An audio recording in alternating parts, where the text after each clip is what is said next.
I am 9 months on testosterone, and I am just devastated about it. I tried to make this video last night, and I just was not having it. It is stressful over here, y'all, but not because of tea. Tea has done my body good. I'm not gonna lie, I have been exhausted the last month, and it may be in part because of testosterone. I feel like I've been going through a growth spurt. Maybe it's a growth spurt, but also I'm in the process of moving. But 9 months on testosterone, let's go with that. I asked you guys to ask me questions, and I got quite a few questions this time. I will put topics down in the description box so you can jump. You don't have to watch me ramble on for however long this takes me. So let's start this out. How's your sexual side? How's tea affected your sex life, drive, desires, etc.? I don't know. My sex drive is not out of control. I thought it would be by now. It's really one of those things that I feel like if it was, I would be able to tell, you know? I do feel more comfortable sexually. That's because I can be honest. It hasn't affected my desires at all. I've always been attracted to straight women or women who are attracted to men. Yeah, I don't think it's affected that at all. And I don't think it does that for people. I think mostly what it does is let people be okay with themselves so that they can then be okay with expressing their deepest desires. So, no, I don't think it's affected my sex. Do you feel disconnected from yourself pre-T? Before you were presenting as genderqueer, do you feel like depersonalization towards that person at all? I don't feel disconnected from myself pre-T. My journey is unique in that before I came out, I got into recovery. So me pre-T and me pre-recovery, it's not something that I don't associate with. It's not something that I'm ashamed of. It's not, but it's definitely not who I am today. But I think that goes for anybody. I mean, just as much as living in this moment now, I wouldn't, but I don't feel disconnected from that person or from friends from that time. I guess, like, when it comes to certain, like, one specific friend, like, we hung out all last year when I was, like, presenting as female, and we haven't hung out since I presented as male. And so when I see her, I feel more like the person I was before. Just, I feel kind of, like, meek, and we don't have to really go there. But I'm not ashamed. I don't feel depersonalized. What was the genderqueer thing? No, I don't feel depersonalization, especially when I was identifying as genderqueer, because that was for about a year before I decided to get on testosterone, and that was a pretty awesome time for me. Realizing what genderqueer was and that it was okay to be androgynous was a huge stepping stone from me having to, I thought, have to identify as lesbian to this, like, middle ground where I can sort of explore to the further male side of the spectrum where I got more comfortable. So I definitely don't, like, know, I guess. What's your one golden rule in life? Explore. I think that everyone should explore. Like, whatever interests you, wherever you want to go, whatever you're interested in, you should check it out. At least check it out. Like, if you want to travel, just go travel a little bit. If it doesn't work out, come home. If you think that you might be trans and you're too scared to check it out because you're scared of the internet, like, explore. Explore. If you're afraid, don't do it in public. But fucking I did, and I'm happy now. You know, I went from lesbian to trans man in a matter of a year, 2 years, and I'm glad that I explored. Even though I got a bunch of shit for it, I'm happy now. And it could have just as easily gone the other way, and I could have been labeled a transgender. But you know what? Fuck them, because America. How does your hair be so good?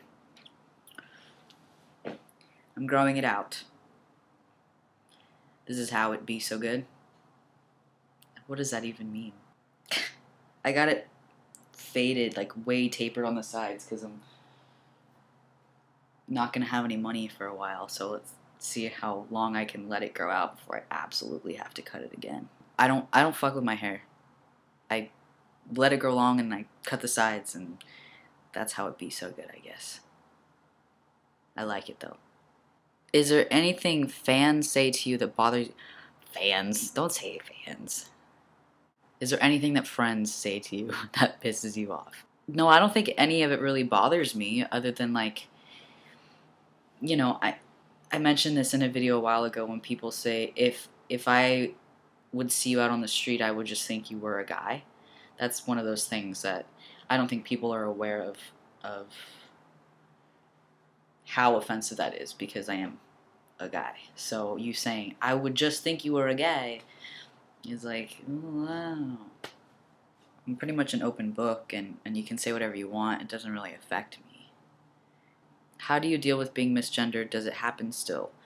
It doesn't happen, like, on the regular in the last month, and that's because I've been growing out this beard and shit. But at the barber shop today, one of the barbers, he was like, how did you cut it? Like, because to the other guy that cut my hair before, he's like, oh, I think I only cut her hair, like, once or twice. And then he's like, how? And then it was like, but, I mean, Terry had already said he, and the other guy was like bro and dude and stuff, but he knows me from before. So I feel like he's probably never had that interaction before, and I don't think anybody else really noticed. It's just kind of like one of those things. How do I deal with it? I kind of don't deal with it. Like, I just continued the conversation.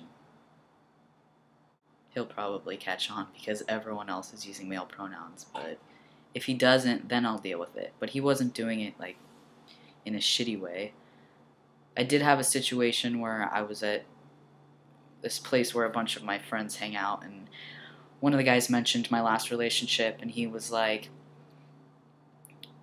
oh, so I heard so-and-so, obviously Cheyenne, I heard she went back to the other side. And I was like, what does that mean? And he's like, she's with a guy.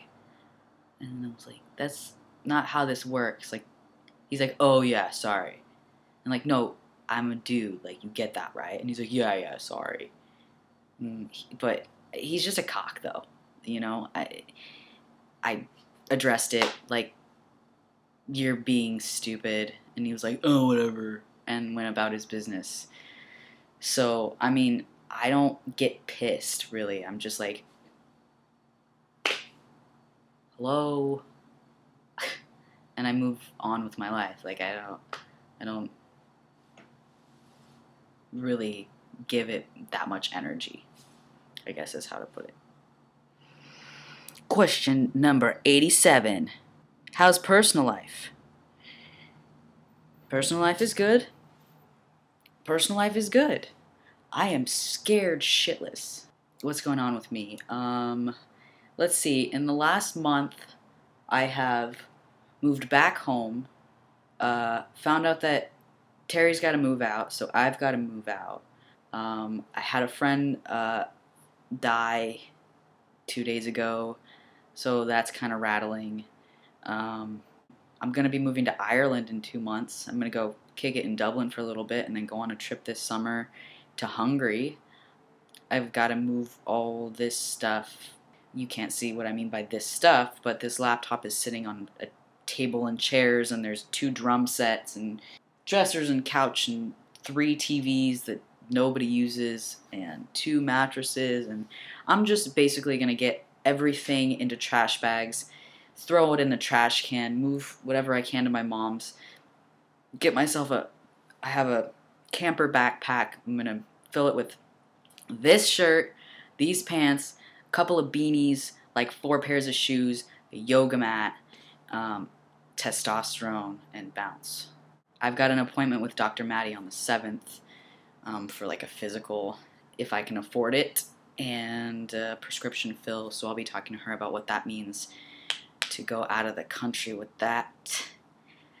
Okay, that was a lot of information. Where can I donate to your top surgery? My Chipin account is over there somewhere.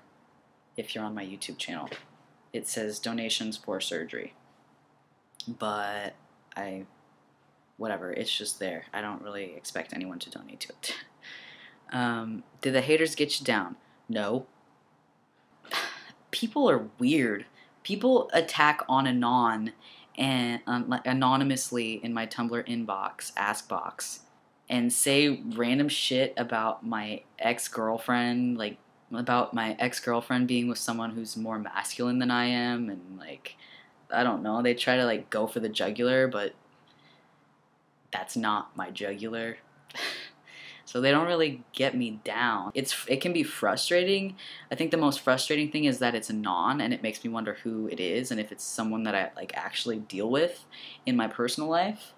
But you know, people judging me, I've learned how to cope with things like that. Like, I'm pretty happy with the way I live my life, and I work pretty hard to not like get mad at people and like gain resentments and, you know, be a dick. Okay. Who is your biggest transpiration? That's what it says, transpiration. I haven't heard that term before. I don't want to say, because I don't want to like pick favorites, but I don't want to say. Say hi to me. Hi, Jessica. Have your senses changed at all? No. Erogenous zones. I don't know. I don't think they've changed. You want to find out?